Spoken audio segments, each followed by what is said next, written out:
menurut kakak apa sih tantangan terbesar yang biasanya dihadapi mahasiswa di semester-semester awal, Kak? Mungkin untuk mahasiswa di semester awal rasanya nggak layak kalau kita nggak sebut tentang adaptasi ya. Nah, di sini nih Kak, ketika kakak sedang berada di masa-masa berat tersebut, gimana sih cara kakak melewati semua itu?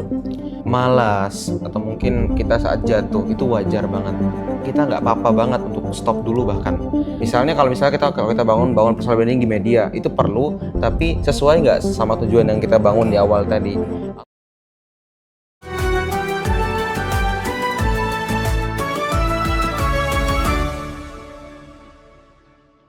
Assalamualaikum warahmatullahi wabarakatuh. Selamat pagi, selamat siang, selamat sore, dan selamat malam untuk Sobat Podcast Ma'had UIN Jakarta. Alhamdulillahirabbil alamin. Allahumma shalli ala sayyidina Muhammad wa ala ali Muhammad. Teman-teman, momen kali ini merupakan momen yang spesial nih Kak. Kenapa? Karena momen kali ini merupakan podcast perdana OMM UIN Jakarta bersama narasumber kita yang keren, Kak Zakwan. Halo Kak Zakwan. Halo. Oke. Nah, kita mulai dari isunya terlebih dahulu nih Kak. Oke. Jadi, pada saat ini kita mendengar banyak cerita yang beragam. Mulai dari mahasiswa yang menghadapi banyak masalah di perkuliahannya, mulai dari IPK yang naik turun, Oke. kemudian juga masalah keluarga, bahkan masalah-masalah tersebut datang dalam waktu yang bersamaan. Di sisi lain juga ada maba-maba atau calon mahasiswa baru yang ingin mendaftar di dunia perkuliahan namun ketolak di PTKIN atau perguruan tinggi impiannya. Nah, ini menjadi permasalahan-permasalahan yang harus kita temukan jawabannya sehingga kita menghadirkan Kak Zakwan. Amin. Oke. Bismillah, semoga bisa menjawab ya. Bismillah. Nah, teman-teman, sehingga untuk menamakan dari podcast kita pada kali ini, kita memberikan tema mahasiswa bertahan, bertumbuh, dan berdampak. Oke. Dan juga teman-teman, untuk membahas tema yang keren ini, kita juga sudah menghadirkan narasumber yang keren. Beliau adalah Kak Zakwan Afif. Iya. Nah, teman-teman, sebagai informasi, beliau ini merupakan influencer yang memiliki ratusan ribu follower ya Kak di Instagram. Alhamdulillah. Tadi pagi saya coba cek nih Kak di Instagram, ternyata sudah 110.000 teman-teman. 120 sebenarnya. 120.000. Oke teman-teman, jangan lupa follow ya nanti ya Kak ya. Iya. Oke. Nah, Kak, mungkin kita langsung masuk ke segmen-segmennya aja. Oke. Kita akan bagi menjadi 3 segmen. Yang pertama adalah tentang bertahan, yang kedua adalah bertumbuh, dan yang ketiga adalah berdampak. Nah, untuk segmen pertama dulu nih Kak, kita mau bahas dari POV-nya mahasiswa. Kak, menurut Kakak apa sih tantangan terbesar yang biasanya dihadapi mahasiswa di semester-semester awal Kak? Oke. Mungkin untuk mahasiswa di semester awal rasanya nggak layak kalau kita nggak sebut tentang adaptasi ya. Oke, benar Kak. Adaptasi itu penting sekali. Jadi banyak sekali mahasiswa yang kaget juga memasuki dunia perkuliahan. Jadi mereka bingung arahnya kemana, apa yang akan mereka lakukan. Sehingga yang pertama mungkin tantangan terbesar adalah adaptasi ya. Adaptasi. Kita kenal dengan orang-orang baru, Oke. bahkan dari berbagai suku. Ada Benar. yang dari ujung Papua sampai ujung Aceh kan. Oke, benar-benar. Bertemu dengan banyak bahasa baru atau Heterogen lah gitu. Iya, seperti itu kan. Oke. Jadi mungkin tantangan terbesarnya adaptasi ya. Jadi Adaptasi. mau nggak mau kita harus cepat-cepat bisa beradaptasi dengan suasana ataupun lingkungan baru, tempat belajar baru seperti itu. Itu penting banget sih. Oke, Kak, kira-kira nih Kak, kalau seandainya dibandingkan antara adaptasi terhadap dunia perkuliahan mereka atau adaptasi dengan lingkungan sosial, kira-kira mana yang lebih berat Kak di antara Oke. dua ini? Kalau di antara dua ya, mungkin ya saya rasa adaptasi terhadap lingkungan sepertinya lebih ya. Karena kalau kita bahas dunia perkuliahan teman-teman sekalian sebenarnya nggak terlalu berat ya. Karena seperti dunia SMA, cuman kuliah ini mungkin lebih terperinci dengan apa yang teman-teman bisa, apa yang teman-teman suka, seperti itu. Umpama kalau saya di Fakultas Dirosah Islamiyah, itu kan kita membahas tentang studi Islam, seperti itu kan.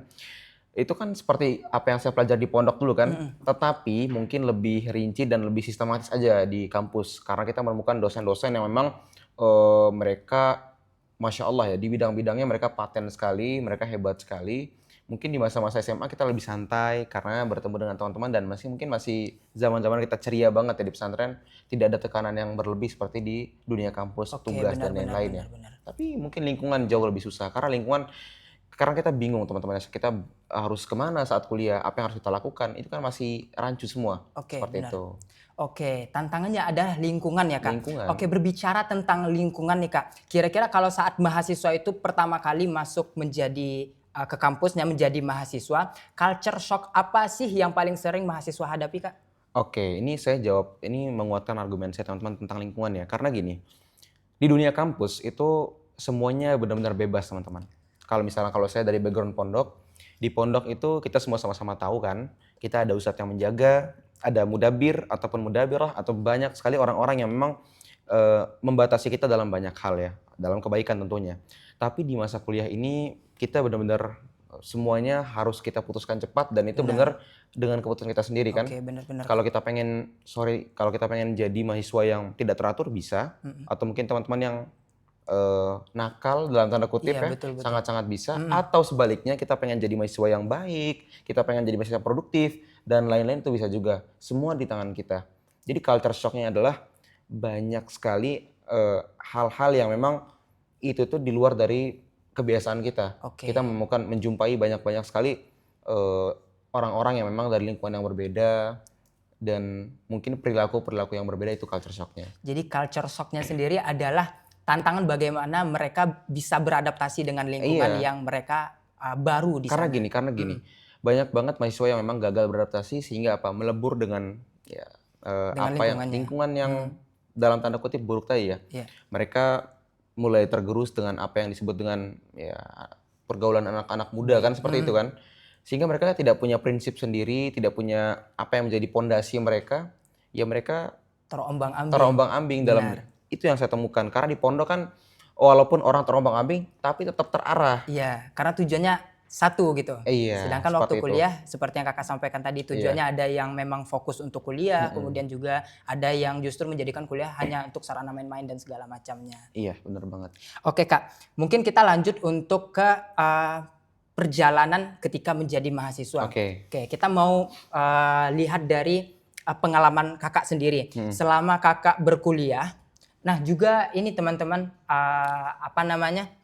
poin penting bahwa Kak Zakwan ini double degree ya Kak Iya, ya? benar. Double degree di mana aja Kak? Di Lipia. Di Lipia. Jakarta, dan juga sekarang lagi di UIN Syarif Hidayatullah. Mudah-mudahan Allah mudahkan cepat lulus ya. Amin. Yang di Lipia udah lolos ya Kak? Udah lulus. Udah wisuda. Udah wisuda. Oke. Nah Kak, selama menghadapi dunia perkuliahan, bahkan Kakak menghadapi dua dunia perkuliahan sekaligus, pernah nggak Kakak merasa atau berada di titik terendah di dalam dunia perkuliahan Kakak? Oke.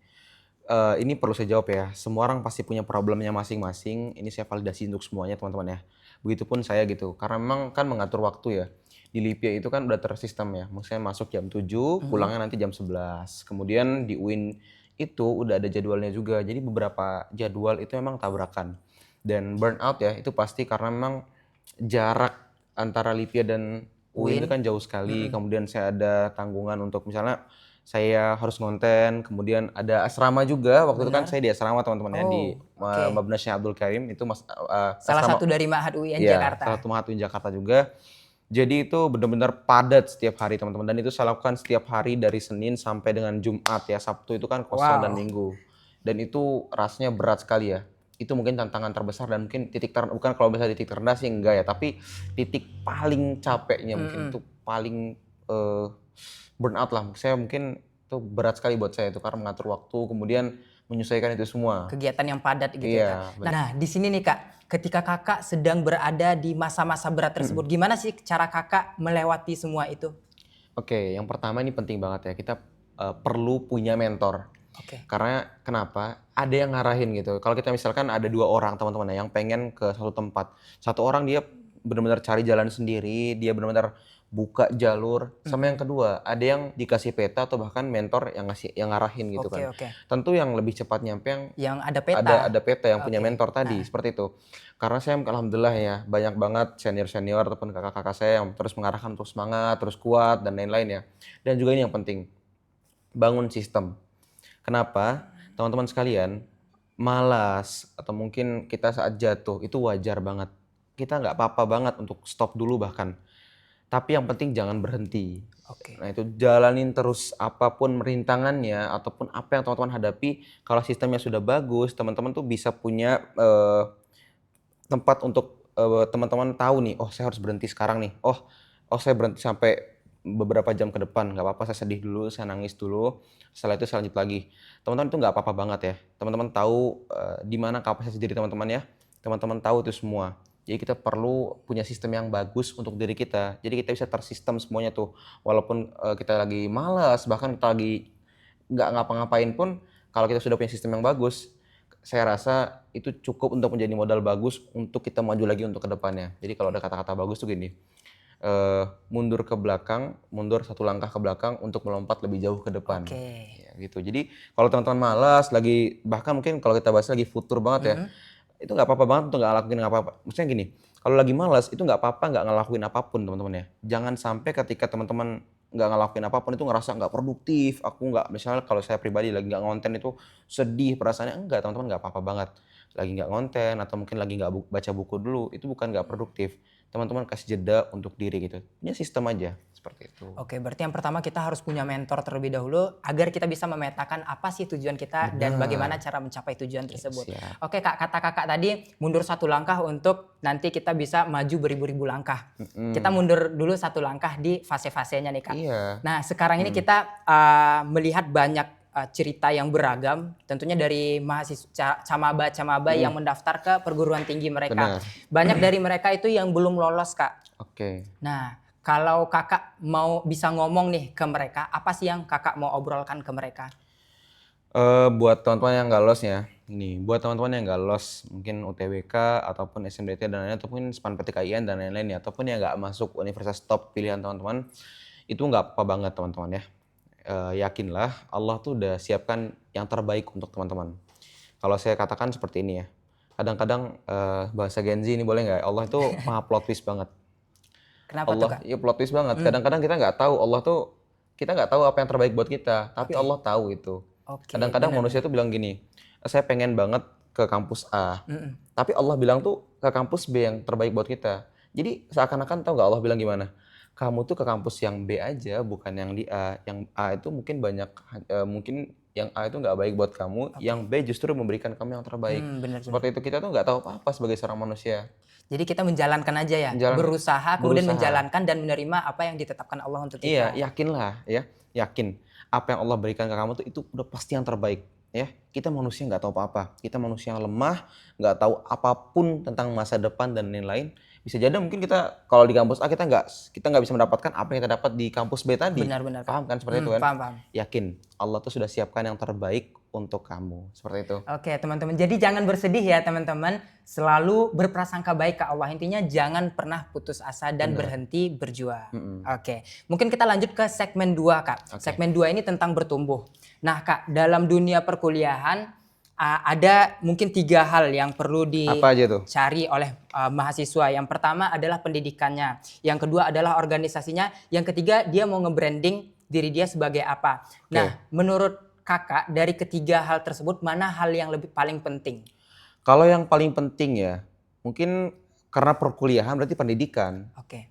Kemudian yang kedua organisasi. Gini loh, kalau kita sudah set tujuan kita apa teman-teman, kita udah punya tujuannya, berarti apa yang kita lakukan tuh based on tujuan kita gitu. Contoh, kita pendidikan, kita pengen kedepannya pengen jadi seorang dai misalnya, atau seorang pendakwah, atau mungkin kita pengen jadi guru misalnya. Berarti pendidikan nomor 1 kan. Oke. Kita kalau pengen masuk organisasi, berarti organisasi apa yang bisa mendukung saya menjadi tujuan saya tadi. Oke. Terus menurut Kakak kalau branding gimana Kak? Oke, kalau branding sebenarnya ini jujur-jujuran aja ya. Maksudnya kayak kita mau branding sebagai siapa tuh kan lebih ke kita siapa. Kita harus kenal diri kita siapa juga. Jadi maksudnya jangan sampai kita brandingnya A tapi sebenarnya kita nggak seperti itu. Oke. Itu jangan sampai. Jadi misalnya personal branding itu kan mungkin kalau konsepnya yang dimaksud sama kakaknya itu di media sosial, ya itu mungkin perlu dibangun. Tapi dibangun berdasarkan apa yang sebenarnya kita punya atau seperti apa adanya gitu kan. Misalnya kalau kita bangun personal branding di media itu perlu, tapi sesuai nggak sama tujuan yang kita bangun di awal tadi. Atau mungkin kita bisa berbeda, berarti kan nggak linear dengan tujuan kita. Mungkin itu kan susah di kemudian hari untuk rebrandingnya dan lain-lain. Mungkin untuk membangun personal branding, bangunlah personal branding apa yang memudahkan untuk tujuan kita nanti. Berarti kembali lagi dari awal tujuannya dulu diperjelas. Iya, Baru semakin spesifik tujuannya semakin mudah. Jadi kita setting aja tujuan kita tuh spesifik. Oh kita pengen di sini 20 tahun, nggak usah 20 tahun, misalnya 10 tahun ke depan saya pengen di sini posisinya ini, kemudian saya di rekening ada sekian misalnya, kan Oke. itu spesifik, itu kan nggak apa-apa, kita berharap aja nggak apa-apa, tapi spesifik sehingga kita tahu nih, oh kalau misalnya gini, saya pengen jadi ustadz, ya udah berarti misalnya pendidikan saya harus linear, misalnya saya harus ngambil kuliah studi Islam atau agama misalnya. Organisasi, oh ya, organisasi apa sih yang memudahkan saya untuk bisa jadi ustadz, Oke. atau mungkin saya punya relasi yang memudahkan saya nanti ke depannya untuk jadi ustadz dan lain-lain ya. Dan proses personal branding tadi, kira-kira ya proses apa yang saya lakukan sekarang memudahkan nantinya saya menjadi ustadz yang dikenal sebagai A, B, C, D seperti itu. Oke, baik Kak. Tapi kan Kak, seiring berjalannya dengan waktu nih, kan kita juga bertumbuh, pikirannya juga makin berkembang. Pastinya dong ada ketika tujuan kita itu A di awal kita mau tabungan 50 juta, tapi ketika tahun depannya kita tiba-tiba mau ngubah tujuan kita maunya tabungan 70 juta, yang awalnya kita mau jadi pendakwah, sekarang kita mau jadi influencer. Nah, perubahan-perubahan tujuan seperti ini gimana Kak menurut Kakak? Itu sebenarnya wajar banget ya, itu proses manusia belajar dan berpikir, saya rasa seperti itu. Dan itu nggak apa-apa banget, tapi seperti ini teman-teman. Misalnya kita sudah punya tujuan, kalau ternyata nantinya tujuan itu berubah, ya mau nggak mau penyesuaian itu harus ada. Kita harus setting gimana caranya tujuan yang sudah kita bangun di awal tiba-tiba berubah, itu nggak terlalu jauh untuk kita mengubah haluannya. Gimana caranya kita masih tetap bisa beradaptasi dengan cepat dan lain-lain. Yang penting itu penyesuaiannya kalau kita punya menghadapi masa seperti itu. Dan nggak apa-apa ketika misalnya kita mengubah haluan dan itu masih realistis dan masih bisa kita gapai, ya kalau itu bagus ya nggak apa-apa. Tapi kalau ternyata menurut saya seperti ini, kalau mengubah haluan di tengah jalan tanpa adanya perencanaan yang matang, dikhawatirkan itu malah merusak tangga yang sudah kita bangun. Kan seperti ini, misalnya kita sudah bangun tangga yang bagus untuk tujuan kita, atau mungkin jalan yang bagus ke tujuan kita buka jalan baru lagi yang lebih jauh. Kalau misalnya tidak direncanakan atau sesuatu itu kita set dengan matang, atau mungkin bahkan dengan apa adanya, nggak ada persiapan yang bagus, bisa jadi itu mungkin bukan peluang yang kita dapatkan, tapi mungkin sia-sia belaka, ya kan? Perlu kita set tujuan yang matang, ya seperti itu. Makanya dari awal kita ketika punya tujuan yang jelas, atur dulu nih strateginya gimana. Iya, Biar nanti strateginya. ketika menjalankannya itu kita bisa konsisten gitu ya Iya, kali ya, Kak? bahkan kalau misalnya ada plan A, ada plan B, bahkan kalau bisa ada plan C juga seperti itu. Oh iya, jadi nggak satu plan aja ya, kita Bener. punya plan-plan lainnya. Jadi kalau seandainya kita berubah pikiran dan segala macamnya, kita masih punya plan cadangan. Iya, bener Oke banget. Kak, itu secara makro, secara umum. Kita mau lihat secara mikro untuk teman-teman calon mahasiswa baru nih Kak. Oke. Nah untuk calon mahasiswa baru, mereka masih menunggu sekitar 2-3 bulan lagi untuk menempuh dunia perkuliahan. Oh iya. Kira-kira dalam 2-3 bulan ke depan nih Kak, apa aja sih yang harus mereka lakukan? Berarti ini udah lulus ya? Oke, Kita udah lulus, udah tahu perguruan tingginya yang Oke. mana, 2-3 bulan ke depan, apa aja sih yang Apa mereka yang harus harus? lakukan? Oke. Oke. Pertama-tama kita mengucapkan selamat datang teman-teman semuanya. Semoga Allah mudahkan ya tiap urusan teman-teman. Amin. Selama 2 bulan sampai 3 bulan ke depan, yang perlu teman-teman lakukan adalah cari tahu. Teman-teman wajib banget cari informasi sebanyak-banyaknya tentang fakultas teman-teman. Kalau bisa dari sekarang dilihat-lihat profil dosennya, teman-teman raba-raba kira-kira matkul apa aja, itu penting banget ya. Matkul apa aja, dan kira-kira kalau misalnya saya berkaca pada fakultas saya misalnya, kitab apa aja atau mungkin buku-buku apa aja yang harus saya baca atau saya perdalam lebih dulu. Itu semua penting teman-teman ya, untuk apa teman-teman semua nanti punya gambaran ke depannya nanti saat kuliah.